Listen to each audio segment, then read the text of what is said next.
Hello दोस्तों, स्वागत है आप सभी का। और इस वीडियो में हम 30 नवंबर की थर्ड शिफ्ट का एनालिसिस करने वाले हैं दिल्ली पुलिस का। ठीक है, तो चलिए दोस्तों स्टार्ट करते हैं। पहला क्वेश्चन है हमारा, खाद्य श्रृंखला में ऊर्जा का प्रवाह कैसा होता है? तो ये होता है एक दिशीय। ठीक है, इसके बारे में देखते हैं कि विभिन्न जैविक स्तरों पर भाग लेने वाले जीव या श्रृंखला एक खाद्य श्रृंखला बनाते हैं। खाद्य श्रृंखला का प्रत्येक चरण या स्तर एक पोषण स्तर बनाता है। एक खाद्य श्रृंखला में ऊर्जा का प्रवाह एक दिशीय होता है। ठीक है, चलिए नेक्स्ट क्वेश्चन की ओर बढ़ते हैं। दिल्ली के मुख्यमंत्री की नियुक्ति कौन करता है? राष्ट्रपति महोदय द्वारा की जाती है। दिल्ली के मुख्यमंत्री की नियुक्ति राष्ट्रपति द्वारा की जाती है। केंद्र शासित प्रदेशों के मुख्यमंत्री की नियुक्ति भी राष्ट्रपति द्वारा ही की जाती है। राष्ट्रपति मुख्यमंत्री की सलाह पर अन्य मंत्रियों की नियुक्ति करता है। ठीक है दोस्तों, चलिए अगला क्वेश्चन देखते हैं। किस केंद्र शासित प्रदेश में पुरुष साक्षरता दर सबसे कम है? तो ये है दादर एवं नगर हवेली में। 2011 की जनगणना के अनुसार सबसे कम साक्षरता दर केंद्र शासित प्रदेश में दर्ज की गई।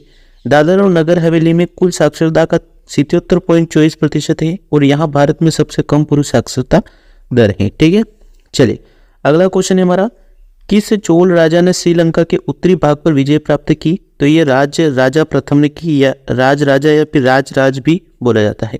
श्रीलंका के उत्तरी भाग पर चोल शासक राज प्रथम ने 993 ईस्वी में आक्रमण किया था और राजा चोल वंश का एक प्रमुख राजा था। ठीक है, चलिए अगला क्वेश्चन देखते हैं। भारतीय संविधान का कौन सा अनुच्छेद पर्यावरण के संरक्षण तथा संवर्धन और वन्य जीवों की रक्षा से संबंधित है? तो यह है अनुच्छेद 48A। वनों और वन्य जीवों के संरक्षण के साथ साथ पर्यावरण में सुधार के लिए निर्देशक सिद्धांत अनुच्छेद 48A में उल्लेखित है। ठीक है, बढ़ते हैं अगले क्वेश्चन की ओर। 2023 में खेलो इंडिया यूथ गेम्स का 5वां संस्करण का आयोजित किया गया था। ये किया गया था मध्य प्रदेश में।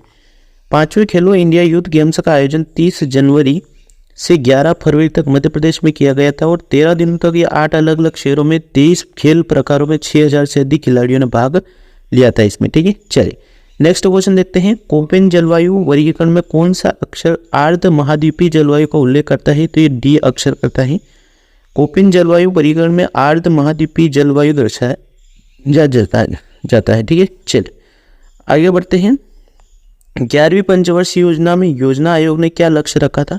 तेज और अधिक समावेशी विकास का। 11वीं पंचवर्षीय योजना 2007 से 2012 तक थी।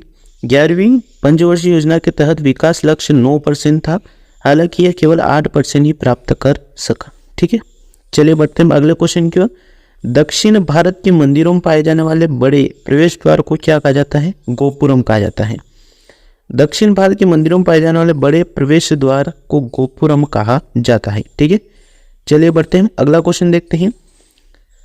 काहिरा में ISSF शूटिंग वर्ल्ड चैंपियनशिप कब आयोजित की हुई थी? तो ये हुई थी अक्टूबर 2022 में। IFSF शूटिंग वर्ल्ड चैंपियनशिप अक्टूबर 2022 की मिस्र के काहिरा में हुई थी और इस चैंपियनशिप में भारत की पुरुष एयर राइफल टीम ने 16 अक्टूबर को स्वर्ण पदक जीता था। ठीक है, चलिए अगला क्वेश्चन देखते हैं। भारतीय संविधान के अनुच्छेद 118 के अनुसार संसद के दोनों सदनों की संयुक्त बैठक की अध्यक्षता कौन करता है?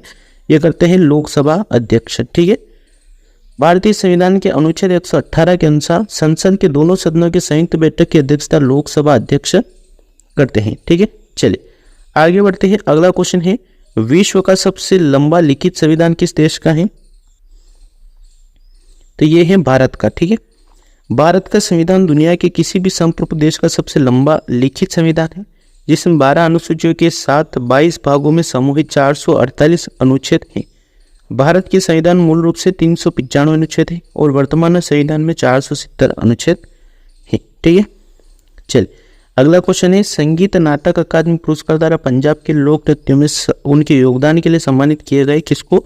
बलकार सिंह सिद्धू को। बलकार सिंह सिद्धू को पंजाब के लोक नृत्यों में उनके योगदान के लिए सम्मानित किया गया। ठीक है, चलिए अगला क्वेश्चन देखते हैं। कलोल क्षेत्र मेहसाना नवग्राम तेल क्षेत्र किस राज्य से संबंधित है? ये है गुजरात से। कलोल मेहसाना नवग्राम गुजरात के महत्वपूर्ण तेल क्षेत्र है। ठीक है, अगला क्वेश्चन देखते हैं। सत्यशोधक समाज की स्थापना की गई थी ज्योतिबा फुले द्वारा 24 सितंबर 1873 को। सत्यशोधक समाज 24 सितंबर 1873 को पुणे महाराष्ट्र में ज्योतिराव फुले द्वारा स्थापित एक सामाजिक सुधार समाज था। ठीक है, चलिए बढ़ते हैं अगले क्वेश्चन की ओर। रामकृष्ण मिशन की स्थापना कब और किसने की? विवेकानंद जी द्वारा 1857 में। स्वामी विवेकानंद ने 1857 में हावड़ा के बेलूर में रामकृष्ण मिशन की स्थापना की थी। ठीक है, चलिए अगला क्वेश्चन है, कृषि किस अनुसूची में आती है? तो ये राज्य सूची में आती है। कृषि भारतीय संविधान के 7वीं अनुसूची की राज्य सूची में शामिल है। ठीक है, चलिए अगला क्वेश्चन देखते हैं। चौपैया उत्सव कहाँ मनाया जाता है? मिजोरम में। चौपैया उत्सव मिजोरम मनाया जाता है और यह त्योहार मार्च में मनाया जाता है। ठीक है दोस्तों, मिलते हैं नेक्स्ट वीडियो में। All the best, thank you.